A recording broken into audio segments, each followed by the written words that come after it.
Right, I'm part way through working round 4 of Evelyn's flower, and I wasn't going to show you this, but I have decided to show you this.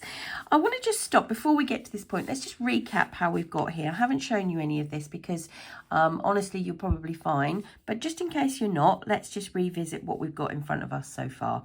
So we started with that neat ring, and we've seen that in many videos, but you can certainly go and see that in Marlborough. We then worked between the stitches, and you can also see that in Marlborough as well. We did 1 double crochet and 1 chain all the way around here in the cardinal. You can see that in Gillow. Round 3 is really quite straightforward. It's stitches that you'll know with chains between, so don't worry about that. And what we're doing here is we're just creating the curve of some petals. And again, it's really not tricky, but there's one little tiny bit I just want to show you. So our repeat basically starts at the top of any of the 8 stitch group. So the 8 stitch group, quite obvious from the round before. And all I'm going to do is go into that first 8 stitch group.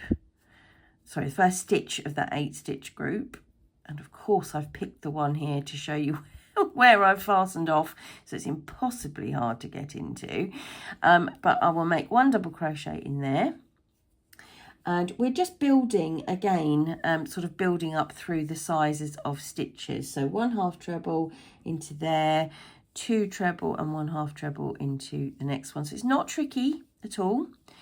But there's a little twiddly bit coming up I just want to show you. 2 treble, 1 half treble into the next stitch, 1 double crochet into the next stitch. And it's this bit. Okay, so in this next bit, what I'm going to do, if you look at this last little group here, you've got 2 very definite curves. And it's this tiny little thing in the middle that I just want to show you, because we are asked to put a slip stitch between the centre double treble pair.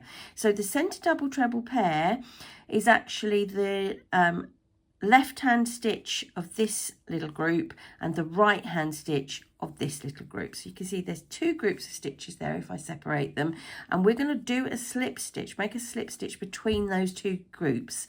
So I'm just going under and between those 2 stitches, making a slip stitch.